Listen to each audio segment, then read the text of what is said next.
এরপরে হচ্ছে 7 নম্বর আয়াত। 7 নম্বর আয়াতে আল্লাহ সুবহানাহু ওয়া তাআলা যে এক্সাম্পলটা দিয়েছেন সেটা হচ্ছে পৃথিবী অথবা মাটির এক্সাম্পল।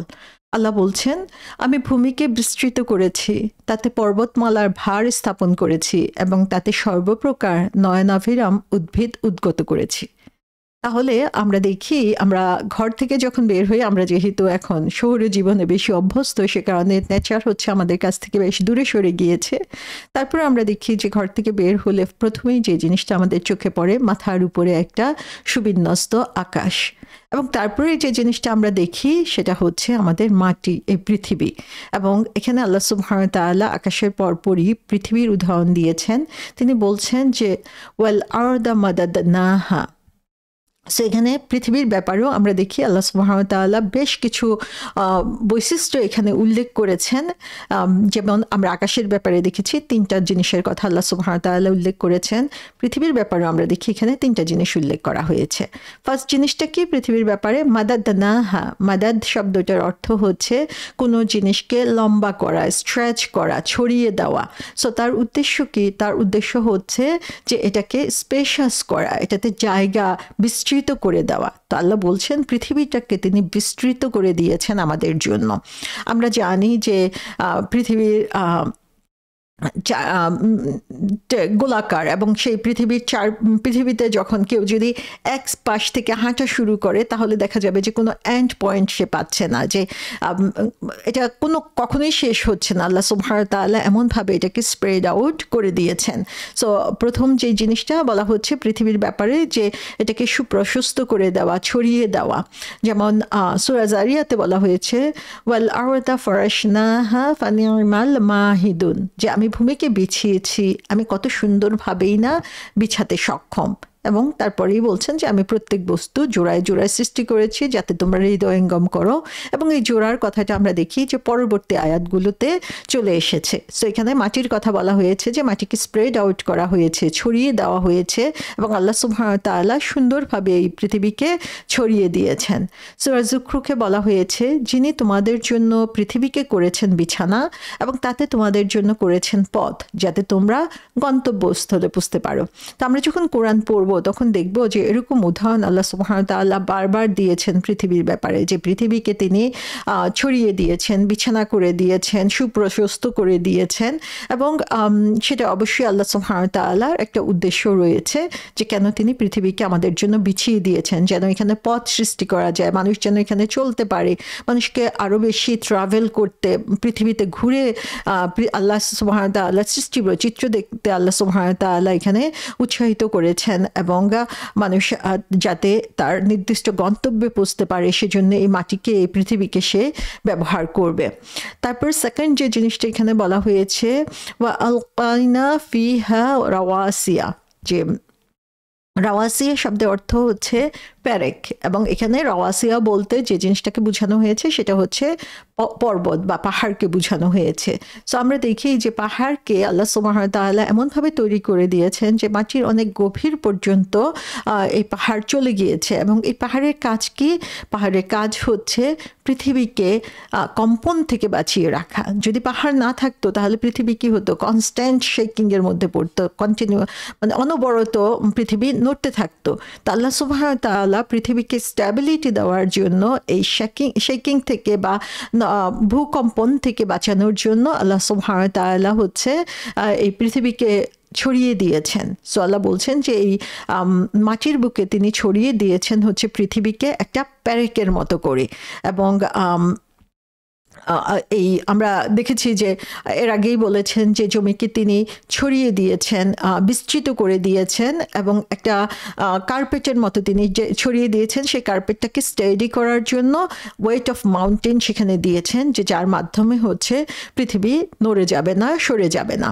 তারপরে আমরা দেখি থার্ড যে জিনিসটা সেটা বলা হয়েছে ওয়া আমবাতনা ফিহা মিন কুল্লি জাওজিন বাহিজ, যে সেখান থেকে আমরা কি সৃষ্টি করেছি? every kind and species of plant, fruit, vegetation, যে মিন কুল্লি জাউজিন, সেখান থেকে তিনি হচ্ছে প্রত্যেক ধরনের জাউজ, জাউজ মানে সাধারণ অর্থে আমরা বলে থাকি জোড়া, এর আরেকটা অর্থ হচ্ছে কাউন্টার পার্ট অর্থাৎ অপোজিট দিক, এটা আরেকটা অর্থ হচ্ছে ধরন অথবা গ্রুপস বোঝানোর জন্য। তো এখানে যে অর্থে আল্লাহ সুবহানাহু ওয়া তাআলা জাউজিন শব্দটা বলেছেন তার অর্থ হচ্ছে যে বিভিন্ন প্রকারের, বিভিন্ন গ্রুপের, বিভিন্ন প্রজাতির জিনিস তিনি সৃষ্টি করে দিয়েছেন। সো তারপরে যে জাউজিন বাহিজ শব্দটা বলা হয়েছে, সো এই যে সৃষ্টি, সেই সৃষ্টির যে বর্ণনা আল্লাহ সুবহানাহু ওয়া তাআলা এখানে দিয়েছেন সেটা হচ্ছে বাহিজ, বা হাজার থেকে এসেছে, সেই শব্দের অর্থ হচ্ছে বিউটিফুল, এর আরেকটা অর্থ হচ্ছে সুখী। সো বাহিজ যখন আমি বলছি তার মানে হচ্ছে খুবই বিউটিফুল, খুবই সুন্দর, খুবই সুখী। তার মানে কি, যে যখন আমরা কোনো সুন্দর জিনিসের দিকে তাকাই তখন আমাদের মনটা সুখী হয়ে ওঠে, খুশি হয়ে ওঠে, আনন্দে ভরপুর হয়ে ওঠে। আমরা যখন সুন্দর সুন্দর জিনিস দেখি, আমরা যখন পৃথিবী ভ্রমণ করি বা পৃথিবীর বিভিন্ন জায়গায় যাই, তখন এর যে সৃষ্টি, সেই সৃষ্টির দিকে তাকিয়ে আমাদের মন আনন্দে ভরে ওঠে, যে আমাদের যেন নিঃশ্বাস বন্ধ হয়ে আসে, যে এত সুন্দরভাবে আল্লাহ সুবহানাহু ওয়া তাআলা সমস্ত কিছুকে তৈরি করেছেন, এবং এই প্রত্যেকটা সৃষ্টি হচ্ছে আমাদের মনকে ডিলাইটফুল করে, আনন্দিত করে। সেখানে হচ্ছে আল্লাহ সৃষ্টি দেখার পরে আসলে মন খারাপ করে থাকার কোনো সুযোগই থাকে না। So anything bright, colourful, fresh, এগুলো হচ্ছে মানুষের মনকে আনন্দে ভরপুর করে দেয়। এবং আমরা দেখি যে আল্লাহ সুবহানাহু ওয়া তাআলার যে সৃষ্টি, সেই সৃষ্টি বৈচিত্র্য এক এক সিজনে এক এক রকম, একই জায়গা, স্প্রিংয়ে একরকম, উইন্টারে একরকম, সামারে একরকম, ফলে আর একরকম। সো প্রত্যেকটা সময়ে আল্লাহ সুবহানাহু ওয়া তাআলা যে বৈচিত্র্যতা এখানে নিয়ে আসেন, পরিবর্তন এখানে নিয়ে আসেন, এই পরিবর্তনগুলো হচ্ছে আমাদের মনের মধ্যে বিশেষভাবে ছাপ ফেলে। এবং আল্লাহ সুবহানাহু ওয়া তাআলা তার সৃষ্টি বর্ণনা দিতে যে এখানে বলেছেন যে এই সৃষ্টিগুলো তোমাদেরকে অনেক বেশি খুশি বা সুখী করে তোলে, আনন্দিত করে তোলে। সূরা নাবাতে এই কথাগুলোকে আল্লাহ সুবহানাহু ওয়া তাআলা যেন একসাথে বলেছেন এমনভাবে, আলাম নাজআলিল আরদা মিহাদা ওয়াল জিবালা আওতাদা ওয়া খালাকনাকুম আজওয়াজা, যে আমি কি করিনি ভূমিকে বিছানা এবং পর্বতমালাকে পেরেক, আমি তোমাদেরকে জোড়ায় জোড়ায় সৃষ্টি করেছি। তো এখানেও আমরা দেখি যে এই তিনটা আয়াতের মাধ্যমে আল্লাহ সুবহানাহু ওয়া তাআলা এই 6 এবং 7 নম্বর আয়াতকেই যেন একসাথে নিয়ে এসেছেন, এবং বারবারই কোরআনে আমরা দেখব যে এই কথাগুলো বিভিন্নভাবে আল্লাহ সুবহানাহু ওয়া তাআলা উপস্থাপন করেছেন। তাহলে এখানে আমরা দেখতে পাচ্ছি যে আল্লাহ প্রথমে আকাশের কথা বলেছেন, যে এটা হচ্ছে আমাদের মাথার উপরে রয়েছে, আল্লাহ সুবহানাহু ওয়া তাআলা এটাকে সৌন্দর্যমণ্ডিত করেছেন এবং এটাতে কোনো ধরনের খুঁত নেই। তারপরে পৃথিবীর কথা বলেছেন যে এটাকে তিনি ছড়িয়ে দিয়েছেন, বিছিয়ে দিয়েছেন, সেখানে পাহাড়গুলোকে দিয়েছেন এটা স্ট্যাবিলিটির জন্য।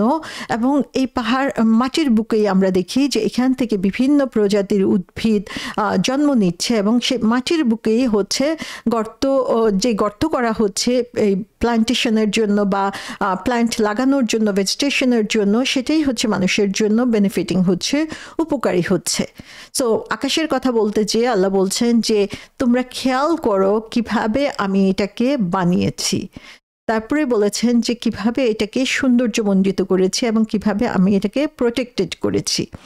পৃথিবীর কথা বলতে যেয়ে তিনি আবার সেম জিনিসই বলছেন যে কিভাবে আমি এটাকে ছড়িয়ে দিয়েছি, কিভাবে আমি এটাকে স্টেবিলাইজ করেছি, দৃঢ়তা দান করেছি, এবং কিভাবে এই জমির বুক থেকেই জিনিস বের হয়ে আসছে এবং যেটা তোমাদের উপকারে লাগছে। তো এখানে মাটি এবং পৃথিবীর যে কন্ট্রাস্টটা আমরা দেখতে পাচ্ছি তিনটা বিষয়ের মধ্যে, সেখানে আমরা দেখতে পাচ্ছি যে আকাশকে বলা হয়েছে যে এটাতে হচ্ছে কোনো ধরনের খুঁত নাই, ছিদ্র নাই, আবার পৃথিবীর বুকে হচ্ছে আমরা সেই ছিদ্র করে গর্ত করেই হচ্ছে সেখান থেকে ভেজিটেবল, প্ল্যান্টস এগুলো হচ্ছে উৎপাদন করছি, যেটা হচ্ছে এই পৃথিবীকে আরো বেশি সৌন্দর্যমণ্ডিত করছে। দুইটা বিপরীত জিনিস, কিন্তু দুইটাই হচ্ছে আমাদের উপকারের জন্য, আমাদের কল্যাণের জন্য আল্লাহ সুবহানাহু ওয়া তাআলা রেখে দিয়েছেন।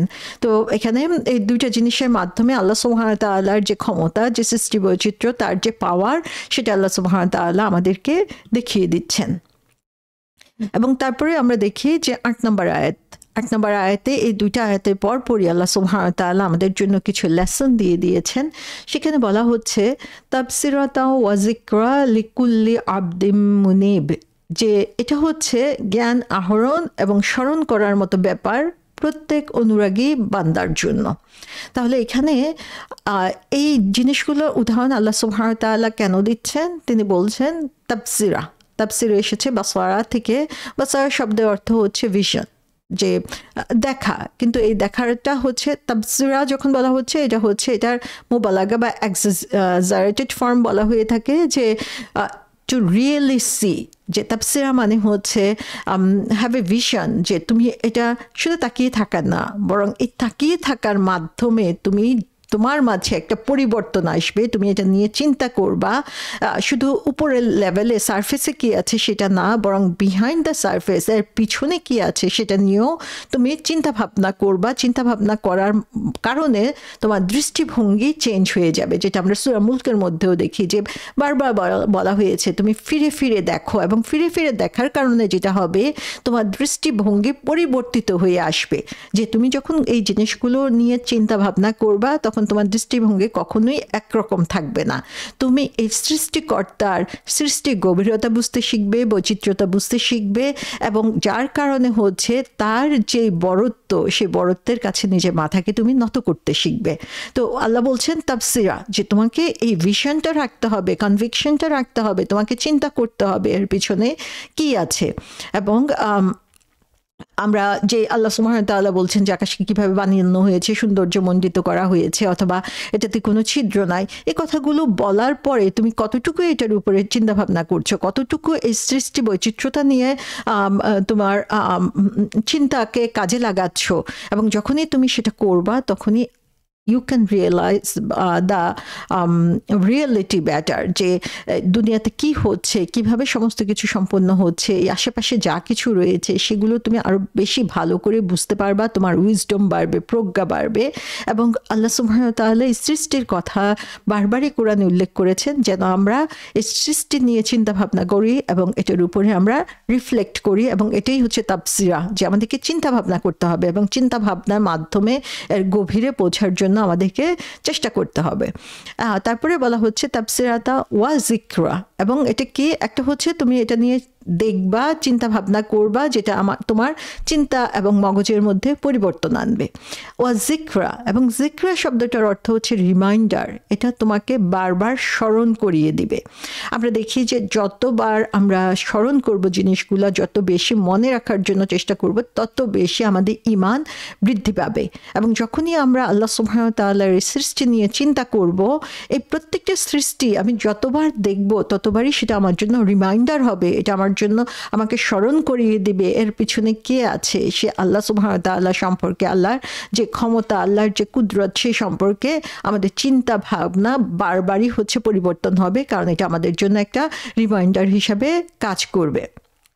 সো আল্লাহ সুবহানাহু ওয়া তাআলা এখানে বলছেন যে রিমেম্বারেন্স বা স্মরণ করা, এটা আমাদের জন্য হচ্ছে অত্যন্ত গুরুত্বপূর্ণ। এবং এটা আল্লাহর যে প্রিয় বান্দা, তারা হচ্ছে এই জিনিসগুলো করতেই থাকবে, দেখবে, রিফ্লেক্ট করবে, এবং এটা তাদের রিমাইন্ডার হিসাবে কাজ করবে। এবং আমরা যদি একবার চিন্তা করি যে আল্লাহর সৃষ্টি কিন্তু আমাদের চারপাশে ছড়িয়ে রয়েছে, আমরা নিজেদেরকে নিয়ে যদি চিন্তা করি, আমাদের আশেপাশে যার কিছু রয়েছে, যে ছোট গাছপালা, সেগুলো দেখেও, ছোট পোকামাকড়, সেগুলো দেখেও কিন্তু আমাদের চিন্তাভাবনা পরিবর্তন হওয়ার যোগ্য। এবং এগুলোই হচ্ছে আমাদের জন্য হচ্ছে জিকির।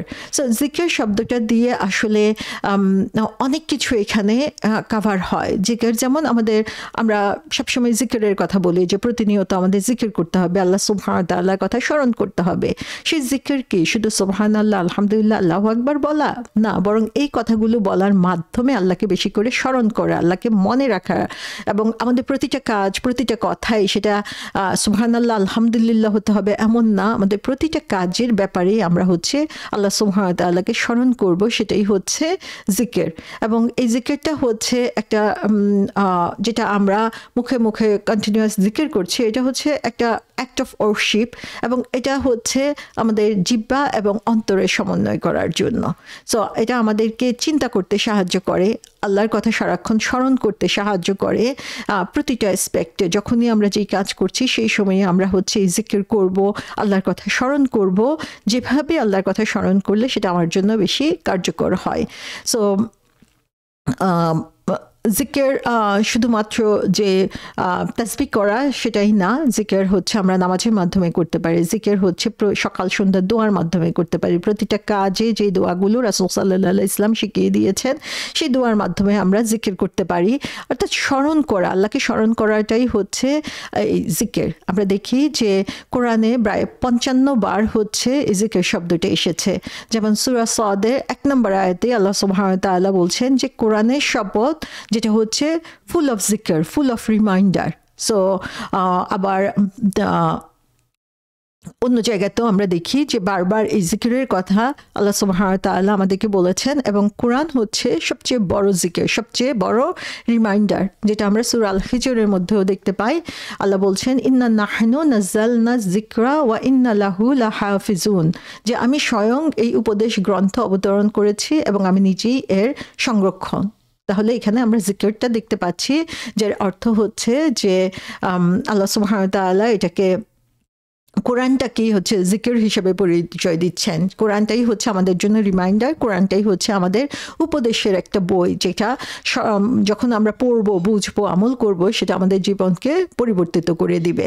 তাহলে এখানে কোরআনের এই কথাগুলোই কোরআনকেই আল্লাহ সুবহানাহু ওয়া তাআলা রিমাইন্ডার হিসেবে আমাদেরকে দিয়ে দিয়েছেন। এবং কোরআন কি করে, আমাদেরকে যেটা সত্য সেটাকে স্মরণ করিয়ে দেয়। এবং সত্যটা কি, যেটা আমরা ন্যাচারালি আসলে আমাদের ফিতরা বা আমাদের ন্যাচারাল ইনস্টিংক্ট, সেটা থেকে আমরা সত্যটাকে জানতে পারি।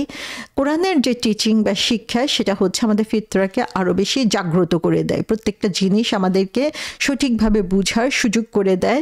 এবং কোরআনকে রেগুলার তেলাওয়াত করার মাধ্যমে, কোরআনকে রেগুলার বুঝার মাধ্যমে আমরা সেই রিমাইন্ডারটা নিতে পারি, যেটা আল্লাহ সুবহানাহু ওয়া তাআলা এখানে নির্দেশ দিয়েছেন। এবং এর মাধ্যমেই হচ্ছে আমরা আরও বেশি আল্লাহ সুবহানাহু ওয়া তাআলার কাছাকাছি যেতে পারি। যেমন সূরা আম্বিয়াতে বলা হয়েছে যে আমি আকাশকে সুরক্ষিত ছাদ করেছি, অথচ তারা আমার আকাশস্থ নিদর্শনাবলী থেকে মুখ ফিরিয়ে রাখে। অর্থাৎ আল্লাহ সুবহানাহু ওয়া তাআলার যে সৃষ্টি, সেই সৃষ্টিগুলো আমাদের জন্য যে রিমাইন্ডার হওয়ার কথা ছিল, সেই রিমাইন্ডার না হয়ে তারা যেন চোখ বুজে থাকে, তারা সেইগুলোকে না দেখার চেষ্টা করে। সো আল্লাহ সুবহানাহু ওয়া তাআলা এখানে বলছেন যে তিনি আকাশকে সুরক্ষিত করেছেন, ছাদ করে রেখে দিয়েছেন। তো এই যে মাহফুজা, যে তিনি এটাকে সুরক্ষিত করে তৈরি করে দিয়েছেন, তো যখনই আমরা এই সুরক্ষিত ছাদটা মাথার উপরে দেখি, আমরা যে কোনো একটা বিল্ডিংয়ের নিচে আমরা দেখি যে হঠাৎ করে কত বিশাল বিশাল বিল্ডিং ধসে পড়ে যাচ্ছে। সো যখনই কোনো বিল্ডিংয়ের বা ঘরের ভিতরে আমরা আছি, আমাদের চিন্তা থাকে যে কখন ছাদটা আমাদের মাথার উপরে ধসে পড়বে, কিন্তু সে আকাশটা নিয়ে আমাদের কিন্তু কখনো সে চিন্তা বা ভয় করতে হয় নাই। তাহলে কে এই আকাশটাকে প্রোটেক্টেড করে রেখেছে, এত সুন্দরভাবে সংরক্ষিত করে রেখেছে? আল্লাহ সুবহানাহু ওয়া তাআলা। সো এই ইনসাইটটা তাফসিরা, যে এটা আমাদেরকে রিফ্লেক্ট করতে হবে, এবং যতবারই আমরা এই আকাশের দিকে, মাটির দিকে তাকাবো, ততবারই এটা আমাদের জন্য যেন রিমাইন্ডার হিসেবে কাজ করে, সেটা আমাদেরকে চিন্তা করতে হবে। সো এই যে রিমাইন্ডার যে আল্লাহ সুবহানাহু ওয়া তাআলা আমাদের চারিপাশে ছড়িয়ে ছিটিয়ে দিয়ে দিয়েছেন, সেটা হচ্ছে আমাদের অন্তরকে আরও বেশি আলোকিত করার জন্য, যাতে আমরা বেশি বেশি করে এই জিনিসগুলো স্মরণ করার মাধ্যমে, জিকির করার মাধ্যমে আমরা মনে করতে পারি আল্লাহ সুবহানাহু ওয়া তাআলার যে বিশালত্ব অথবা তার যে বড়ত্ব রয়েছে, সেটাকে আমরা উপলব্ধি করতে পারি। কিন্তু এটা কার জন্য, এই তাফসিরা এবং জিকরা কে করবে? এটা আসলে সবার জন্য সম্ভব না। কারণ হচ্ছে সবাই আসলে, আমরা সবাই দেখছি এই আশেপাশের সৃষ্টিকে, কিন্তু সবাই একইভাবে আমরা রিফ্লেক্ট করছি না। তো এটা রিমাইন্ডার হবে, এটা রিফ্লেকশনের ব্যাপার হবে তাদের জন্য। লিকুল্লি আবদিম মুনিব, আব্দ মানে হচ্ছে স্লেভ, দাস। এবং কোন ধরনের দাস? আমরা জানি যে আল্লাহ সুবহানাহু ওয়া তাআলার দাস হতে পাওয়া, আব্দ হতে পারাটাই হচ্ছে আমাদের জন্য সবচেয়ে সম্মানের ব্যাপার। কিন্তু সে আব্দের মধ্যে স্পেসিফিকভাবে আল্লাহ সুবহানাহু ওয়া তাআলা বলছেন যে আবদিম মুনিব। মুনিব শব্দটি এসেছে ইনাবা থেকে। ইনাবা শব্দের অর্থ হচ্ছে ফিরা। সো এবং এর অর্থ আরেকটা সোর্স হচ্ছে নায়েব। নায়েব শব্দটার অর্থ হচ্ছে যে প্রতিনিধি। সো যাকে দেখে তুমি ইন্সপায়ার্ড হবা এবং তোমাকে দেখে অন্যরা ইন্সপায়ার্ড হবে, সেটাই হচ্ছে নায়েব। সো এখানে মুনিব শব্দটা দিয়ে আল্লাহ সুবহানাহু ওয়া তাআলা বুঝাচ্ছেন যে সে হচ্ছে এমন স্লেভ, এমন দাস আল্লাহর, যে আল্লাহর দিকে ফিরে আসে। আল্লাহর প্রতিনিধি হিসাবে সে এমনভাবে নিজেকে স্থাপন করে যে নিজে ইন্সপায়ার্ড হচ্ছে আল্লাহর এই সৃষ্টি বৈচিত্র্য দেখে, আল্লাহর রিমাইন্ডার দেখে, এবং সে অন্যদিকে ইন্সপায়ার করছে। সুবহানাল্লাহ, যে এরকম আবদে মুনিবের জন্য এটা হচ্ছে, এগুলো হচ্ছে তাবসিরা এবং জিকরা। সো এই মুনিব শব্দটা তাহলে আমাদেরকে বুঝতে হবে যে আল্লাহ সুবহানাহু ওয়া তাআলার পছন্দনীয় এই মুনিবকে, পছন্দনীয় স্লেভকে, যারা হচ্ছে শুধুমাত্র ফিজিক্যালি আল্লাহর দিকে টার্ন করে না, যারা হচ্ছে ইন্টারনালিও টার্ন করে।